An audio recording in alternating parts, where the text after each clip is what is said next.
इस वक्त आपको आगाह करते हैं, डी चौक में प्राइवेट स्कूल्स के तलबा और असातिज़ा की बड़ी तादाद एहतजाज पर है। स्कूल्स की बंदिश के खिलाफ डी चौक में तलबा और असातिज़ा सैकड़ों की तादाद में मौजूद हैं। आपको लिए जाते हैं इस वक्त डी चौक, जहां पर मौजूद है हमारे नुमाइंदे A1 TV मियां अब्दुल बासित। जी अब्दुल बासित, आगाह कीजिएगा, क्या तफसीलात हैं? जी बिल्कुल, इस वक्त मैं मौजूद हूँ डी चौक इस्लामाबाद में, जहाँ पर सैकड़ों की तादाद में तलबा और असातिज़ा जो है वो इस वक्त मौजूद हैं, एहतजाज कर रहे हैं। और इस वक्त सूरत हाल यहाँ पर यह है कि all Pakistan private school management association के ज़ेर एहतमाम ये एहतजाज जो है वो जारी है, जिसमें न सिर्फ रावलपिंडी, इस्लामाबाद बल्कि दीगर गिरदोनवा के इलाकों से भी ताल्लुक़ रखने वाले प्राइवेट स्कूल्स के असातिज़ा और बच्चे यहाँ पर मौजूद हैं। इनके मुतालबात में एक सबसे अहम मुतालबा ये है कि जो स्कूल्स हैं उनकी बंदिश को जो है वो फौरी तौर पे ख़त्म किया जाए और स्कूल्स में जो तालीम का सिलसिला है उसको जारी रखा जाए। SOPs के साथ जो जिस तरह दीगर शुबाए ज़िंदगी चलाए जा रहे हैं, स्कूल्स में भी SOPs को मद्देनज़र रखते हुए तालीमी निज़ाम जो है वो बहाल किया जाए दोबारा।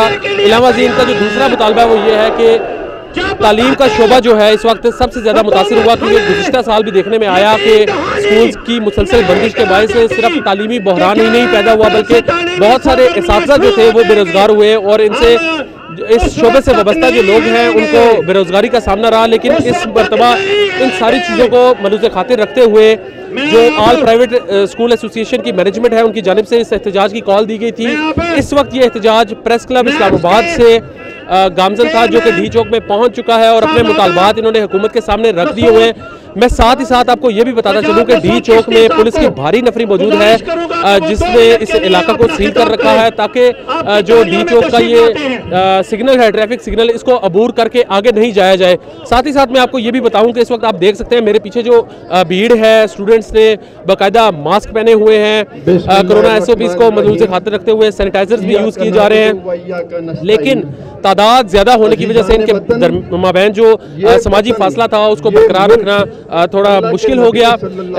अभी इस वक्त डी चौक में इनकी जानिब से एहतजाज जारी है। इस वक्त मेरे साथ एक स्टूडेंट मौजूद है, इनसे बात करते हैं, इनसे पूछते हैं इनके मुतालबात। आप मुझे बताइएगा कि ये क्या नौबत आई कि आपको यहाँ पर एहतजाज करना पड़ रहा है? अस्सलाम वालेकुम। सबसे पहले तो सर मैं ये बात करना चाहता हूँ कि पाकिस्तान एक ऐसा मुल्क है जो अभी तरक्की पजीर है, तरक्की पे गामजन है। उसमें प्राइवेट इंस्टीट्यूशंस कहना इसलिए ज़रूरी है कि 63% प्राइवेट इंस्टीट्यूशंस कंट्रीब्यूट कर रहे हैं, 37% गवर्नमेंट कंट्रीब्यूट कर रही है। इरिस्पेक्टिव कोई गवर्नमेंट को लिहाज नहीं है। उनकी कंट्रीब्यूशन मेरी नज़र में 37% भी नहीं है, 0% है। प्राइवेट इंस्टीट्यूशंस ये सारा कुछ कर रहे हैं, उसको ये तालीम का बेड़ा गर्क कर रहे हैं। जर्मनी वो मुल्क है जहाँ पे उस्ताद की इज्जत की जाती है, आसमान याद रखता है कि इशफाक अहमद साहब की मिसाल सारी दुनिया को मौजूद है, तमाम उस्तादों को। ये हमारा वाहिद ऐसा मुल्क है कि ये जो हमारी यूथ है, ये हज़ारों में अवाम जो खड़ी है, इन्होंने मजबूर कर दिया है। ये लाते हैं इधर, धरने करते हैं, डांस करवाते हैं, ठीक, अपने डिप्लोमेटिक वो करते हैं, सियासी समाजी कर। आज एक अच्छे मकसद के लिए, पुरअमन मकसद के लिए हम इस पे मौजूद हैं। जब तक हम चाहते हैं कि हमारे बच्चों का खुदा का वास्ते इन नन्हे फूलों का मुस्तकबिल न खराब करें। काइंडली इररिस्पॉन्सिबल गवर्नमेंट से हमारी ये जो इररिस्पेक्टिव शफकत महमूद साहब स्पेशली जो एजुकेशनल इंस्टीट्यूशन के हेड पे लीड कर रहे हैं, सबसे पहले उनसे गुजारिश करते हैं कि काइंडली वो अपना इस्तीफा दें। उसके बाद एज सून एज पॉसिबल 11 को उन्होंने डेट दिया, हम अपने स्कूल खोलेंगे। उसके बावजूद जब तक हम चाहते हैं कि हम पुरअमन तरीके से हमें गवर्नमेंट इजाजत दे। स्कूल खोलने पे अगर हम आ जाए, इधर बैठने पे स्टूडेंट्स को लेके आ जाएं तो अजूम ला जाएगी, लेकिन हम नहीं चाहते कि हमारे नन्हे फूल मुस्तकबिल सड़कों पर उतरे। नन्हे जो स्टूडेंट्स हैं उनका मुस्तकबिल सड़कों पर ना गुजरे, इसलिए आज ये तलबा और साथिया यहाँ पर मौजूद है।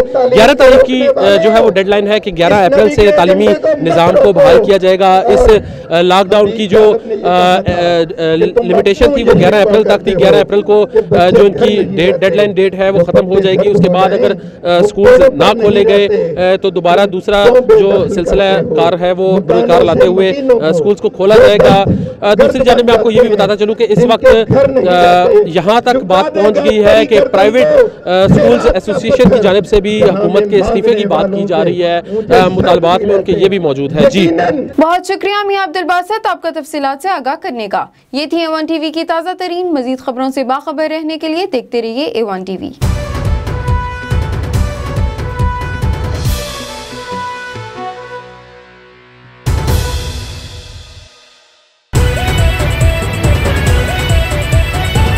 A1 TV, सब पे नजर, अंदर की खबर।